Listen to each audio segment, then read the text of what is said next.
जय जगन्नाथ केमिति अच्छे आपण माने मु स्नेहास डेली लाइफ को आपण मानक स्वागत। आपण माने देखि पारुथिबे मु एठी बहुत गुडे परोटा कर रखिछि। ए परोटा हला जंता आलू परोटा। ए परोटाटा देखंतु केते सॉफ्ट, पिल्लाटू बड़ समस्त खाए भल पाबे। आपण माने तो आलू परोटा करी खाइथिबे निश्चय, किंतु एई भली तार जंती की चलंतु। आज आलू परोटा तयारी करबा। आपण माने देखंतु मु केमिति तयारी करछि। आपण माने भी एई भली तयारी करंतु, बहुत टेस्ट लागिवो। तापे प्रथम गोटे कढ़ई बसई देवा, एते रिफाइन तेल गोटे चामच गरम कर देबा। गरम हे गेला पर तेल आमे गोटे छोटो चामच जीरा, गोटा जीरा को पकई देबा। पकई देकी जीरा तेल फुटी जिवो, आमे ता देरे छोट छोट कटा कंचा लंका, छोट छोट कटा पियाज, गोटे बड़ पियाज और दुई तीनटा कंचा लंका आपण राग हिसाब रे देबे। देकी पियाज रो कंचा स्मेल गला बंद भाजी देबे। तापर आमे सांग सांग सेतरे कोन करे ना पानी दे। आमे एठी पानी गोटे गिन्ना आउ गोटे गिन्नार 1/4 कप जेति खाव, माने गोटे गिन्नार 1/4 भाग देई देबा। जंता आमर परफेक्ट हबनी। हेदे देई देला पर हम गोटे टमाटो को छोट छोट करी काट रखथिल ताकू देई देबा।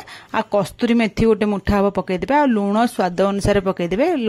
सुखिला लंका गोटे दरदर गुंड होईची, पूरा लंका गुंड पकेबेनी, चिल्ली फ्लेक्स जोटा कहउछन सेटा को पकई देबे। पकई देके एमता गोळे देबे।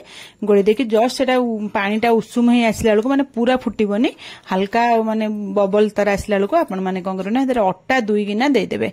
आमे जो गिना रे मापी की पानी देइथले ना, सेई गिना रे मापी के आमे अट्टा 2 गिना देई देबा। अट्टा पकई देला पर गैस को सिम कर देबा। पूरा सिम कर दे ताको एमती जंतीबा। आमे जिमती अट्टा और पानी सब पियाज मसला सब भल भाव में मिसी जिवो, सेई भली आपण माने गोळे गोळे लो फ्लेम रखी तो 5 मिनिट खंड लागियो। बेसी समय लागिबनी। 5 मिनिट ताको एमती जंती देबे। 5 मिनिट खंड जंती देबे, बेसी समय लागिबनी। 5 मिनिट खंड जंती देला पर देखंतु एमती जंती देबे। जंती देई तो सांग सांग आमे परोटा बेलेन ताको रखि देबा ठंडा हवा पई।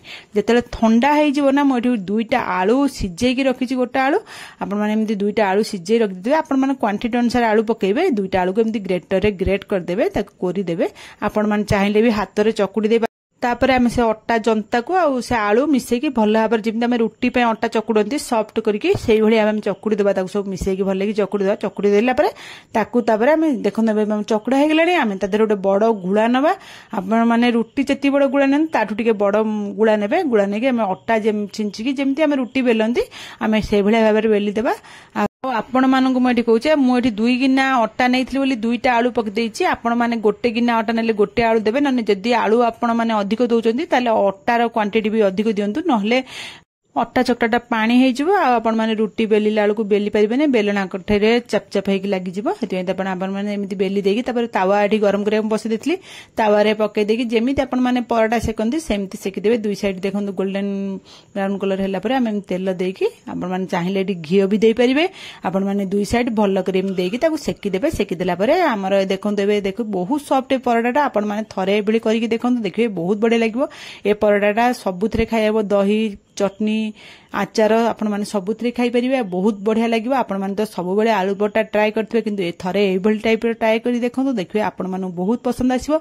जदि आजिर मोर रेसिपीटा आपण माने पसंद आसला ताले मो चैनल को लाइक शेयर सब्सक्राइब निश्चय करिवे। देखंतु मु एठी सब परोटा उडा तयारी कर देछि। मु गोटे गोटे करके आपण माने देखैली, तापर हम सब जांग करके एठी आपण माने देखै दउ। देखंतु मोर एबे सबु जांग परोटा उडा मु रेडी कर देछि। आपण मानक एही देखै दउछि। ए परोटा ना बहुत सॉफ्ट। आपण मानक मु गोटे परोटा आपण मानक हाथ रे धरि के देखौछि। देखंतु केते सॉफ्ट ए परोटा उडा हेछि। आपण माने एउडू जानि पारथिबे केते नरम आ केते ई। आपण माने एभली थरे करंतु, आ पिल्लांठू बड़ समस्त खाइबा को दियन, समस्त भल पाइबे खाइया पे।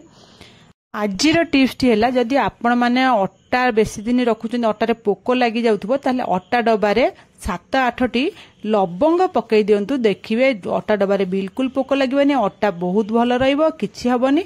एबे वर्षा दिन चलछि ना, हेतबे आपण माने अट्टा डबा लवंग पकई दंतु। तापर मते निश्चय जणेबे केमिति लागिला आजिर टिप्स। रहुछि जय जगन्नाथ।